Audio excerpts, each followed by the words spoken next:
প্রিয় লিটন দাস, প্রিয় মুস্তাফিজুর রহমান, প্রিয় তাসকিন আহমেদ, নুরুল হাসান সোহান, তাওহিদ হৃদয়, মোহাম্মদ সাইফুদ্দিন, নাসুম আহমেদ, তানজিম হাসান সাকিব সহ বাংলাদেশের টি-20 বিশ্বকাপ স্কোয়াডের 15 জন ক্রিকেটার, আপনাদের উদ্দেশ্যে আমি এই ভিডিওটা করছি।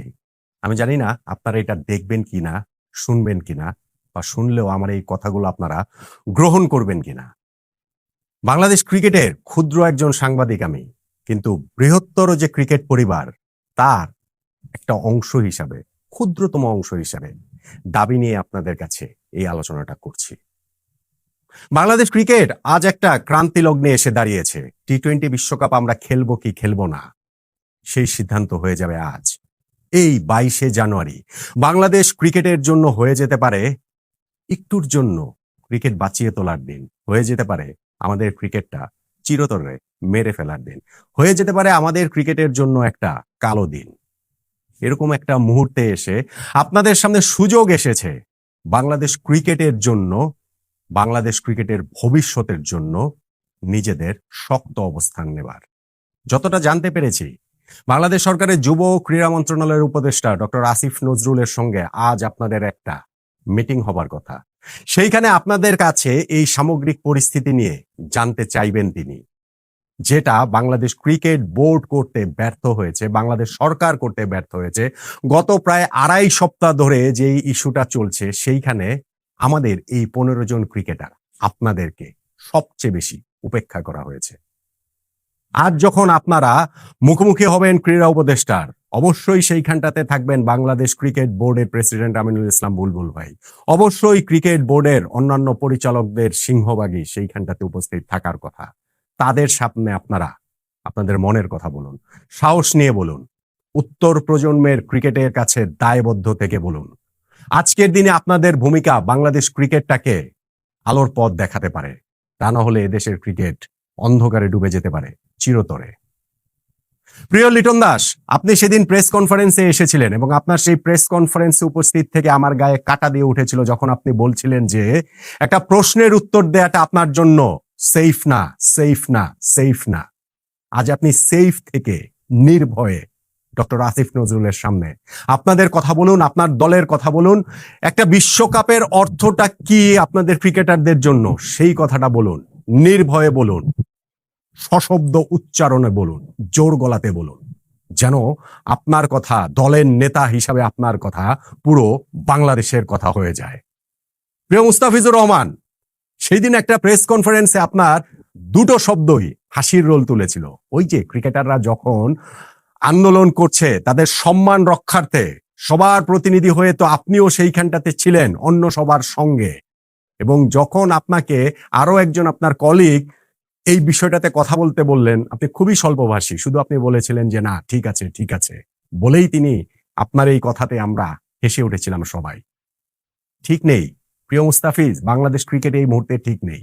আপনি কথা বলুন, আপনি স্বল্পভাষী হলেও বলুন, আপনি স্পষ্ট করে আপনার অবস্থানটা জানান দিন। আপনাকে নিয়েই যেহেতু এই এত শোরগোল হয়ে যাচ্ছে, দুই দেশের রাজনৈতিক দুষ্টু চক্র যখন আমাদের ক্রিকেটটাকে বলির পাঠা বানাচ্ছে, তখন প্লিজ আপনি আর চুপ থাকবেন না। আজকে ক্রীড়া উপদেষ্টার সকাশে আপনি কথা বলুন।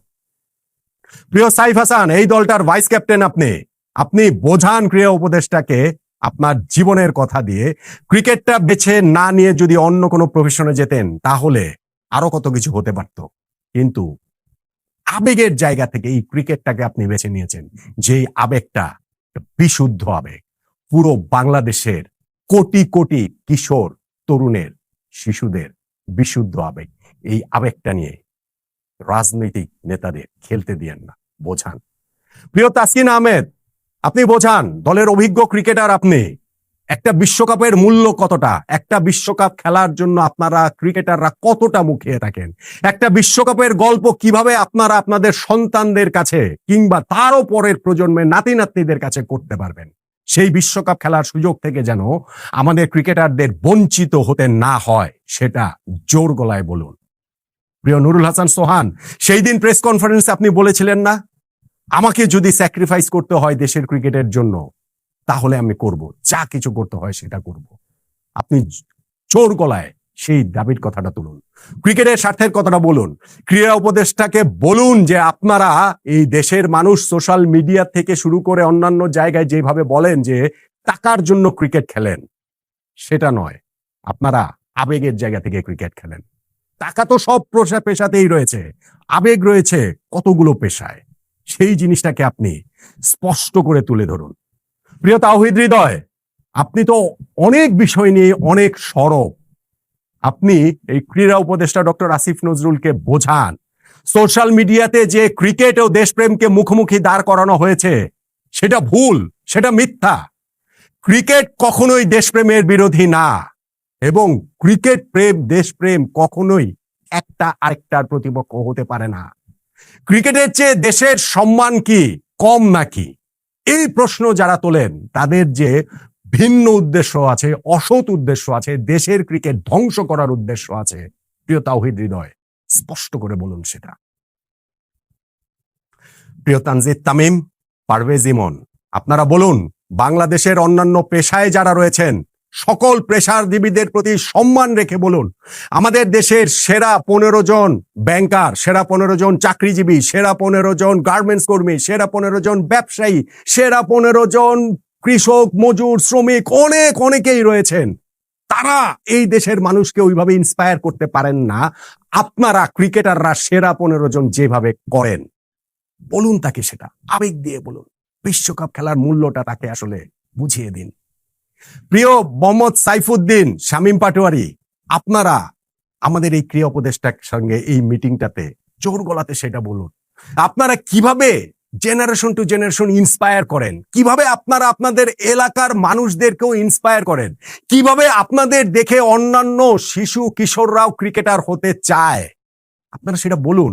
সেই পথটা যেন রুদ্ধ না হয়ে যায়, সেই জিনিসটা ভালো করে বোঝান। প্রিয় তানজিম সাকিব, প্রিয় নাসুম আহমেদ, প্রিয় শেখ মাহেদি, প্রিয় শরীফুল ইসলাম, আপনারাও বলুন, আপনারাও দাবি তোলেন আপনার একজন ক্রিকেটার হিসেবে যে সম্মানটা পান সেই সম্মানটার মূল্য কতটা সেটা বোঝান। দেশের বাইরে যখন জাতীয় সঙ্গীত বেজে ওঠে সেইটা আপনাদের ভেতরে কিরকম আলোড়ন তোলে, বোঝান আপনারা যখন গায়ে লাল সবুজের জার্সি চাপান সেইটা আপনাদের কাছে কিরকম জাতীয় পতাকার মতো মনে হয়। দেশের সম্মানের জন্য যে আপনারা লড়াই করেন, আমাদের ক্রিকেটাররা যে লড়াই করেন সেইটা বলুন। বিশ্বকাপে, বিশ্ব মঞ্চে সেই লড়াইয়ের সুযোগ থেকে যেন আমাদের ক্রিকেটারদের বঞ্চিত করা না হয় সেটা আপনারা বলুন। আপনাদের সর্বোচ্চটা দিয়ে বলুন, আপনাদের সর্বস্বটা দিয়ে বলুন। হয়তোবা কাজ হবে না, হয়তোবা তাতেও বাংলাদেশের বিশ্বকাপ খেলাটা হবে না, কিন্তু আপনারা নিজেদের বিবেকের কাছে দায়মুক্ত থাকতে পারবেন, আপনারা ইতিহাসের দায়বদ্ধতা থেকে মুক্তি পাবেন। আমরা জানবো আমাদের ক্রিকেটাররা, আমাদের এই 15 ক্রিকেট বীর, ক্রিকেট সংসপ্তক হয়ে উঠেছিল যারা নিশ্চিত পরাজয় জেনেও লড়াই করে গেছে, তাদের নিজেদের জন্য, নিজেদের সম্মানের জন্য, উত্তর প্রজন্মের সম্মানের জন্য, পুরো বাংলাদেশ সম্মানের জন্য। আপনারা বলুন, আপনারা মন খুলে কথা বলুন, এবং তারপরেও যদি কাজ না হয় নিজের বিবেকের কাছে স্পষ্ট আপনারা থাকতে পারবেন। আপনাদের সামনে সুযোগ এসেছে ক্রিকেট বীর থেকে ক্রিকেট সংসপ্তক হয়ে ওঠার। আমাদের জন্য এই কাজটুকু আপনারা করুন, আজকের দিনে করুন, নিজেদের সবটুকু দিয়ে করুন।